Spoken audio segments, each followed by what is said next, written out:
اب پاکستان کی بات کریں تو ملک کے ایک بڑے حصے میں دونوں تعلیمی ادارے ایک بار پھر بند ہیں۔ سرکاری اعداد و شمار کے مطابق اس وقت کووڈ کے 90,000 سے کچھ زیادہ ایکٹیو کیسز ہیں، جبکہ ویکسین 5.5 کروڑ سے زیادہ خوراکیں اس کی دی جا چکی ہیں۔ ویکسینیشن مہم کا دائرہ وسیع ہونے کے باوجود صورتحال میں اتار چڑھاؤ کیوں ہے اور غیر یقینی بھی اب تک کیوں ہے؟ ان کا کہنا تھا کہ کیسز اس لیے بڑھ رہے ہیں کہ لوگ ویکسین نہیں لگوا رہے۔ پاکستان کی بڑی آبادی کا ایک بہت بڑا حصہ ہے جو ابھی تک ویکسین نہیں لگوا پایا ہے، اور دوسری جانب جن لوگوں نے ویکسین لگوائی ہے انہوں نے بھی ابھی تک صرف اپنے آپ کو پہلی خوراک دی ہے، دوسری ڈوز انہوں نے بھی نہیں لگوائی۔ عہدیدار نے اس خدشے کا اظہار کیا کہ انہیں بہت زیادہ مشکلات کا سامنا ہے، کیونکہ جو لوگ ہیں وہ دوسری خوراک کی طرف نہیں آ رہے، دوسری ڈوز نہیں لگوا رہے، جس کی وجہ سے جو کیسز ہیں وہ بڑھتے چلے جا رہے ہیں، اور جس کا نتیجہ ہسپتالوں کے اوپر دباؤ کی صورت میں آ رہا ہے۔ یعنی کہ حکومت نے جو ہسپتالوں میں جگہ مختص کی ہوئی ہے کورونا کے مریضوں کی دیکھ بھال کے لیے یا ان کے علاج معالجے کے لیے، وہ تیزی سے بڑھتی چلی جا رہی ہے، جس پر حکومت کو خاصی تشویش ہے کہ چونکہ لوگ جو ہے وہ ویکسین نہیں لگوا رہے، جس کا دباؤ ٹوٹلی ہسپتالوں پہ جا رہا ہے، تو حکومت نے کچھ ایسی تیاری کی ہوئی ہے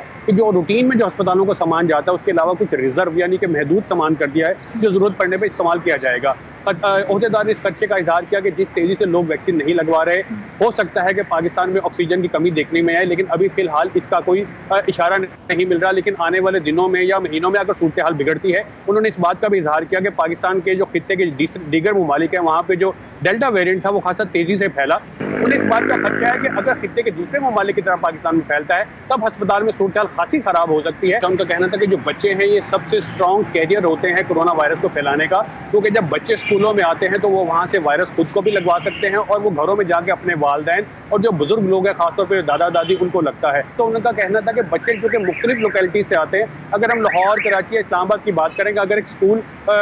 گارڈن ٹاؤن میں ہے تو اسکول کے جو بچے ہیں وہ ڈیفینس سے بھی آئیں گے اور ماڈل ٹاؤن سے بھی آئیں گے، لہٰذا مختلف جگہوں سے لوگ آ رہے ہیں، اس لیے جو بچے ہیں وہ سب سے پہلے کیریئر بنتے ہیں۔ اس پر والدین بھی اپنے تحفظات کا اظہار کرتے رہتے ہیں، اور دوسری جانب جو مختلف اسکولوں کی جو ایسوسیشن بنی ہوئی وہ بھی اپنے تحفظات کا اظہار کرتی ہیں کہ حکومت کو اسکولوں کو بطور اویئرنیس کے لیے لینا چاہیے کہ وہ وہاں سے کورونا وائرس کے بچاؤ کے لیے احتیاط اقدامات کرے، لیکن جو حکومت سب سے پہلے اسکولوں کو بند کر دیتی ہے، جس سے نہ صرف تعلیمی حرج ہوتا ہے جس کا کوئی متبادل نہیں ہے، جس کی کوئی تلافی نہیں ہے۔